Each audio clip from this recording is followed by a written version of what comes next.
தயவு செஞ்சு எனக்கு சொல்லாம நீங்க எங்கேயும் போகாதீங்க. இது பாருங்க, யார் கூப்பிட்டாலும் நீங்க போக கூடாது. அந்த கெட்ட பாம்பை பத்தியும் அது இருக்கிற உருவத்தை பத்தியும் நான் இந்த மாதிரி தாங்க சொல்லிக்கிட்டு இருப்பேன். அது உண்மையா இருக்கலாம் அர்ஜுன், ஆனா அவங்க யாருமே என் கால் தூசு கூட சமம் இல்ல.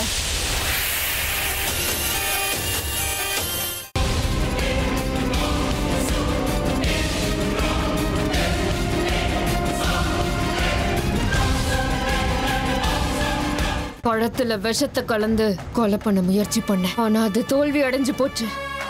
ஆமா, அதான் சரி. அந்த குழந்தைய கருவிலேயே அழிக்க இதுதான் சரியான வழி. எங்க அமிர்தா, இன்னைக்கு என்ன ஆச்சு உங்களுக்கு? எதுக்கு இவ்வளவு கோபம்? நமக்கு துரோகம் பண்ண அந்த பாம்பை பத்தி நான் பேசினா உங்களுக்கு எங்க இவ்வளவு கோபம் வருது? உங்க நடவடிக்கை எனக்கு புரிய மாட்டேங்குது. என்ன அர்ஜுன் இது? உங்களுக்கு என் கோபத்துக்கு பின்னாடி இருக்கிற அக்கறை, ஆதங்கம் எதுவுமே புரிய மாட்டேங்குதுல? அப்படின்னா பின்ன என்னங்க? ஏற்கனவே பாம்புங்க கோபத்துக்கும் வெறுப்புக்கும் பழைய உணர்ச்சிக்கும் பேர் போனது. அப்படி இருக்கும்போது அதுங்க நம்ம வம்சத்து மேல எவ்வளவு பழைய உணர்ச்சியோட இருக்கு. அந்த பாம்பை பத்தி நீங்க இவ்வளவு கடினமா பேசினா எப்படி அர்ஜுன்? ஒருவேளை அது இதையே சாக்கா வச்சுக்கிட்டு மறுபடியும் ஏதாவது பிரச்சனை பண்ணிடுமோன்னு நான் பயந்துகிட்டு இருக்கேன். அதனால்தான் அர்ஜுன், நீங்க இந்த பாம்பை பத்தி இப்போ பேசும்போது ரொம்ப பயந்து போயிட்டு, அந்த பயம்தான் நான் உங்ககிட்ட கோபமா பேசுறதுக்கு காரணம் அர்ஜுன். இந்த கோபத்தை விட்டுடுங்க. இன்னைக்குதான் கடைசி. இனி என்னைக்குமே அந்த பாம்பை பத்தி இப்படி எல்லாம் பேசாதீங்க.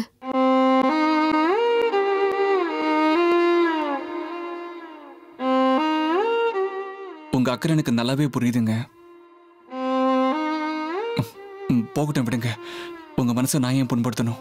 சரி, இனிமே நான் அந்த மாதிரி பேச மாட்டேன், சரியா?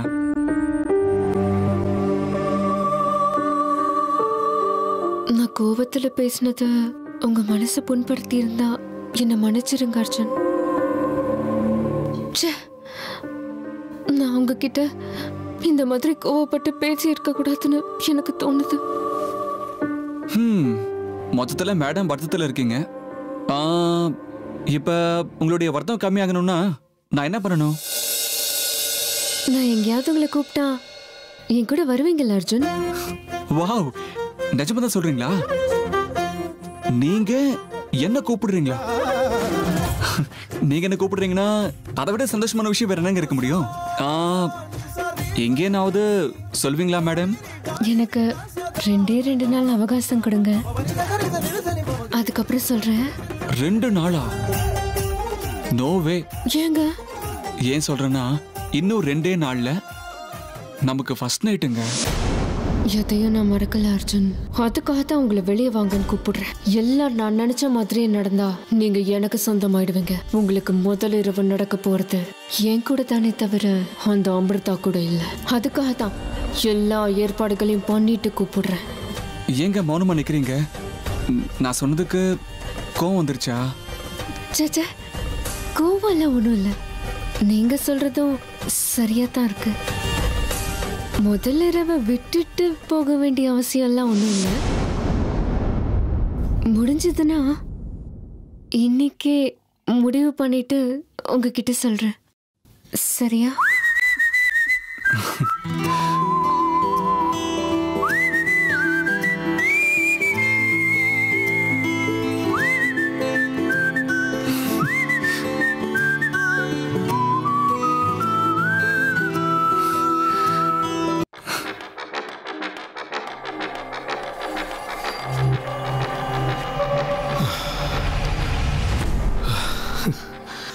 அப்பா, ஒரு வழியா நினைச்ச காரியத்தை சுலபமா முடிச்சாச்சு. இல்ல, என் பொண்டாட்டிக்கிட்ட இருந்து எதிர்ப்பு பயங்கரமா இருக்கும்னு எதிர்பார்த்தேன். பாவம், சீக்கிரமாவே உயிரை விட்டுட்டா.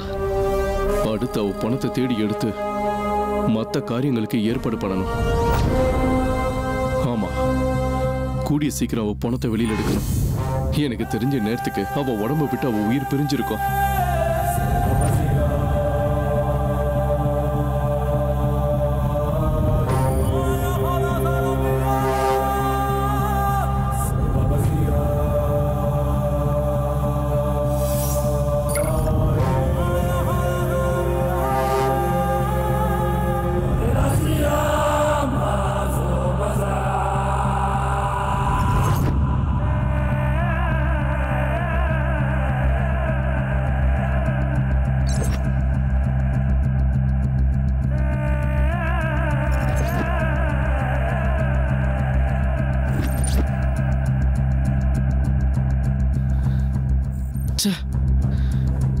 இவ்வளவு நேரம் ஆச்சு பாடியை கண்டுபிடிக்க முடியல.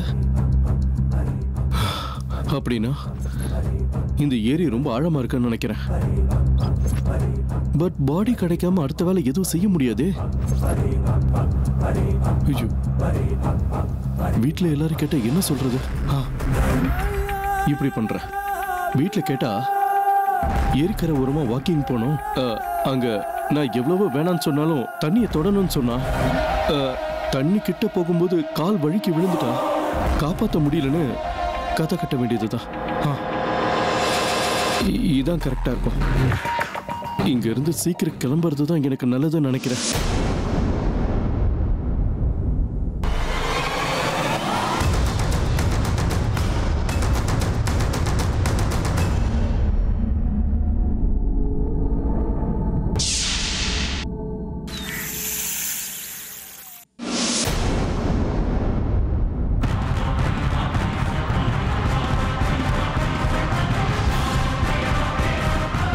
பாட்டி, அம்மா, அம்மா, பாட்டி, அர்ஜுன்.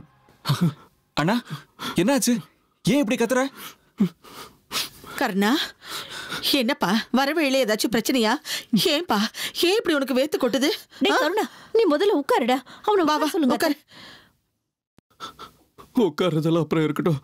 ஒரு பெரிய தப்பு நடந்து போச்சு. என்னென்ன ஆச்சு? நீ இந்த அளவுக்கு பயப்படுறத இதான் நான் முதல் தடவையா பாக்குறேன். நீ இவ்வளவு பயந்து போயிருக்கிறத பார்த்தா அண்ணியும் பயப்பட மாட்டாங்களா? ஐயோ, இனி எங்க சித்ரா, யார் சித்ரா? நடந்த விஷயத்த நான் எப்படி என் வாயால சொல்லுவேன்? ஐயோ, இன்னைக்கு யார் முகத்துல முழிச்சேனே தெரியல. இப்படி எல்லாம் ஆகும் தெரிஞ்சிருந்தா நாங்க அங்க போயிருக்கவே மாட்டோம். இவ்வளவு பெரிய தப்பு நடக்க நானே காரணமாயிட்டேனே. ஐயோ, தப்பு நடந்து போச்சா? அப்படி என்னங்க தப்பு நடந்துடுச்சு?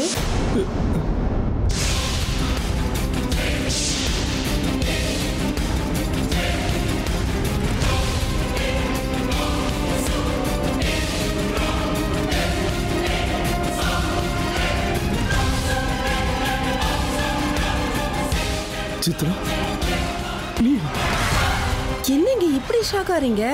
இது வரைக்கும் என்ன பார்க்காத மாதிரி எல்லாம் பாக்குறீங்க. என்ன ஆச்சு உங்களுக்கு? என்ன தப்பு நடந்து போச்சுன்னு பேசிக்கிட்டு இருக்கீங்க?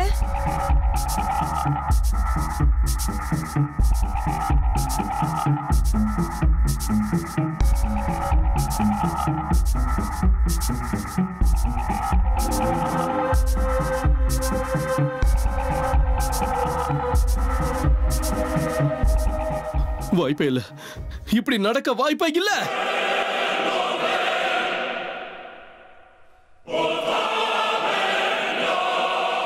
என்ன நடக்க வாய்ப்பில்லை? என்ன ஆச்சு உங்களுக்கு? ஏங்க என்னென்னமோ பேசுறீங்க? என்ன ஆச்சுடா கருணா? என்னென்னமோ சொல்லிக்கிட்டு இருக்கே. அத்தை, இவன் பண்றதெல்லாம் பார்க்கும்போது எனக்கு என்னமோ பயமா இருக்கு. டேய், என்ன ஆச்சுன்னு சொல்லேன்டா. ஏன்பா கருணா, சித்ராவை எங்கேயோ வெளியில கூட்டிட்டு போறேன்னு சொன்னேன். அவளை விட்டுட்டு நீ மட்டும் போயிட்ட. பாவம், அவ ரெடி ஆகி உனக்காக காத்துக்கிட்டு இருந்தா. நீ என்னடானா இங்க வந்து இப்படி பேசுற? என்ன நடந்துச்சுன்னு ஒழுங்கா சொல்லேன்டா. பாருங்க என்ன எப்படி பாக்குறாருன்னு பாருங்க. எனக்கு இவரை பார்த்து ரொம்ப பயமா இருக்கு பாட்டி.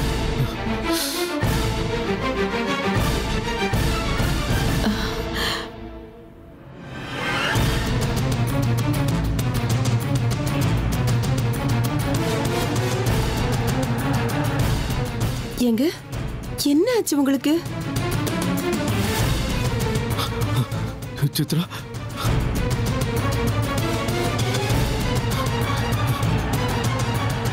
நிஜமாவே இது நீதானே? சித்ரா தானே நீ? ஏங்க அப்படி சந்தேகமா கேக்குறீங்க? என்ன ஆச்சுங்க உங்களுக்கு? ஐயோ, அங்க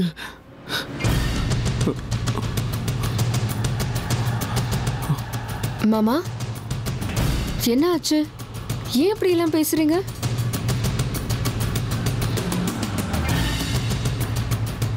சொல்லுங்க மாமா. பாருங்க, உங்களை பார்த்து எல்லாரும் பயப்படுறாங்க. என்ன ஆச்சுன்னு சொல்லுங்க.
என்ன நடக்குது இங்க? சித்ரா செத்தது கேரண்டி தான். நான் பாட்டு டிராமா பண்ணிட்டேன். ஆனா இந்த டிராமாக்கு என்ன அர்த்தம்னு சொல்றது? இவன் என்னடா குத்துக்கல்லாட்டம் கண்ணெதிரிலே நிக்கிறாளே. என்ன நடக்குதுன்னு எனக்கு ஒன்றும் புரியலையே. என்ன பண்றது? என்ன பதில் சொல்றது? ஏமாமா சும்மா இருக்கீங்க? ஏதோ பெரிய தப்புன்னீங்களே, என்ன அது? பாருங்க மாமா, உங்களை பார்த்து சித்ராக்கா எவ்வளவு பயந்து போயிட்டாங்க. பாட்டிய பாருங்க, அத்தைய பாருங்க, அர்ஜுனை பாருங்க. எல்லாரும் எவ்வளவு குழப்பத்துல இருக்காங்க. உங்களுக்கு என்ன ஆச்சு? பதில் சொல்லுங்க மாமா. மோசம், மோசம், மிகப்பெரிய ஏமாத்து வேலை. டேய், என்னடா மோசம்? எது ஏமாத்து வேலை? நான் ஏமாந்து போயிட்டேமா. நான் ஏமாந்துட்டேன். யாருங்க உங்களை ஏமாத்துனது? புரியுற மாதிரி சொல்லுங்க. இல்ல, நான் ஏமாந்து போயிட்டேன். நான் ஏமாந்து போயிட்டேன். ஏமாந்து டேய் போயிட்டேன். கர்ணா, ஏன்டா இப்படி உளறிட்டு இருக்க? எனக்கு ஒண்ணுமே புரியல. விஷயம் என்னன்னு தெளிவாதான் சொல்ல. பாட்டி, நானும் சித்ராவும் கோயிலுக்கு போலாம், அப்படி ஊர் சுத்திட்டு வரலான்னு ஒன்னாதான் கிளம்பணும்.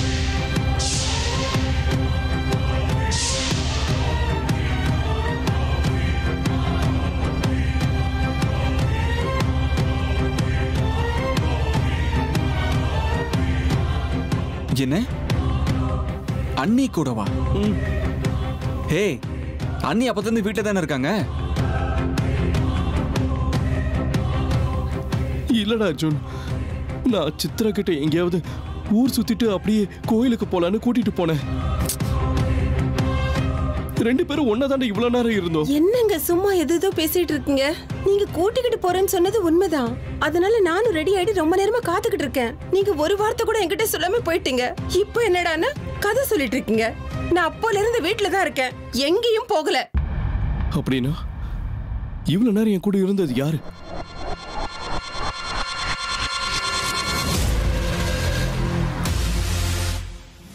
அதுவும் உன்னோட உருவத்துல யாரு இருந்தாங்க?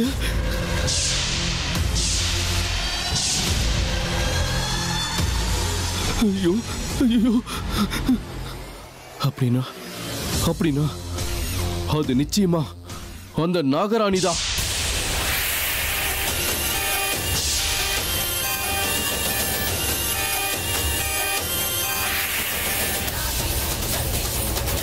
ஆமா, அது நாகராணியோட வேலைதான். நாகராணியா? நீ சொல்றது உண்மைதானா? மாமா, அங்க என்ன நடந்துச்சுன்னு ஞாபகப்படுத்திக்கிட்டு சொல்லுங்க. சொல்லுங்க, நாங்க எல்லாரும் எவ்வளவு பயந்து போய் கேக்குறோம். திடீர்னு வந்து நாகராணி அது இதுன்னு சொன்னா நாங்க என்ன பண்றது? ஐயோ, அது உண்மையை சொன்னா சந்தேகம் வரும். இந்த விஷயத்தை எப்படி முடிக்கிறதுன்னு தெரியலையே. வாயை திறந்து பேசு கருணா. படி, நானும் சித்ராவும் அப்படியே ஊரை சுத்திட்டு கோயிலுக்கு போகலான்னு கிளம்பணும். கோயிலுக்கு போனோம். கண்ணெதிர இருந்த சித்ரா இல்ல, கண்ணெதிர இருந்த சித்ரா திடீர்னு காணாம போயிட்டா. எவ்வளவு தேடி பார்த்தா அவ கிடைக்கல. அதனாலதான் ரொம்ப பயந்து போய் உங்ககிட்ட விஷயத்த சொல்லான்னு நான் வீட்டுக்கு வந்தேன். எல்லாரும் ஒன்னா போய் தானே கிடைப்பாங்கிற நம்பிக்கையில தான் நான் வீட்டுக்கு வந்தேன். ஆனா இங்க என்னடானா இவ அப்ப நான் அங்க. ஏங்க, நீங்க சொல்றதுல உண்மைதானா? அங்க அவ்வளவுதான் நடந்துச்சா இல்ல வேற ஏதாவது?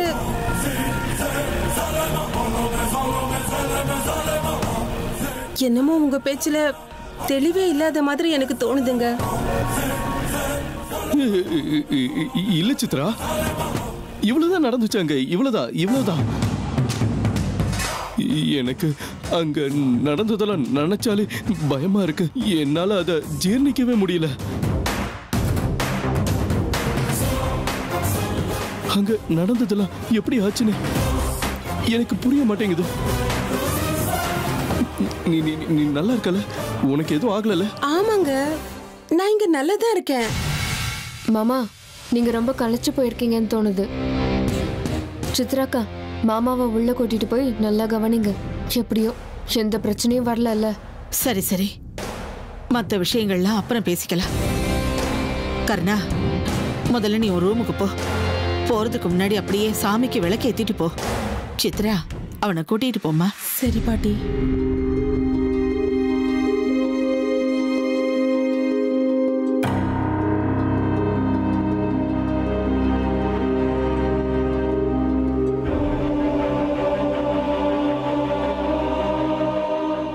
என்ன அத்தை இதெல்லாம் இப்படியெல்லாம் நடந்து போச்சு? அந்த நாகராணி இப்ப நம்ம கருணாவை குறி வச்சிருக்கு போல இருக்கே. எனக்கும் அதுதான் கவலையா இருக்கு. ஒண்ணு மாத்தி ஒண்ணு ஏதாவது பிரச்சனை வந்துகிட்டே இருக்கே. இதுக்கு என்ன பரிகாரம் பண்றதுன்னு எனக்கு ஒண்ணுமே புரியல ஹேமா. எனக்கு ஒண்ணும் புரிய மாட்டேங்குது அத்தை. பாபா, நீங்க என்ன பண்றீங்கன்னு எனக்கு சுத்தமா புரியவே மாட்டேங்குது. நான் உனக்கு ஏற்கனவே சொன்னல, பாதாள உலகத்திலிருந்து ஒரு ஆன்மாவை ஆவாகனம் பண்ணணும்னு. அந்த காரியத்தை தான் நான் இப்ப பண்ணிக்கிட்டு இருக்கேன். பாபா, எனக்கு என்னமோ கொஞ்சம் பயமா இருக்கு. இல்ல, இந்த ஆன்மாவோட உதவி இல்லாம நாம நாகலோகத்துக்கு போகவே முடியாதா? வாய்ப்பே இல்ல விஷ்ணு. அது ஒன்னும் சாதாரணமான ஆன்மா கிடையாது. நாகலோகத்திலிருந்து வெளியேற்றப்பட்டு சாபத்தால தவிக்கிற ஆன்மா அது. பாதாள உலகத்துக்குள்ள திணிக்கப்பட்ட ஆன்மா அது. நாகலோகத்தை பத்தின விஷயங்கள், ரகசியங்கள் அத்தனையையும் இந்த ஆன்மா நல்லா தெரிஞ்சு வச்சிருக்கோம். யாராலையும் கண்டுபிடிக்க முடியாத ரகசியங்களை கூட இந்த ஆன்மாவுக்கு ரொம்ப நல்லாவே தெரியும். அதே மாதிரி தெய்வ கணத்தை எப்படி பிரதிஷ்டாபனம் பண்ணணுங்கிற அந்த ரகசியத்தை கூட இந்த ஆன்மா தெரிஞ்சு வச்சிருக்கு. இதோட உதவி நமக்கு நிச்சயமா தேவை விஷ்ணு. நீ ஒன்னும் கவலைப்படாத, எதுக்கும் பயப்படாத விஷ்ணு. நமக்கு எந்த விதமான ஆபத்தும் ஏற்படாத மாதிரி இந்த ஆன்மாவை கட்டுப்பாட்டுக்குள்ள வச்சிருக்கிற முயற்சியை நான் பண்றேன். அதுக்கு முகூர்த்தம் இன்னைக்கு ராத்திரி தான். ஜெய் மகாகாளி.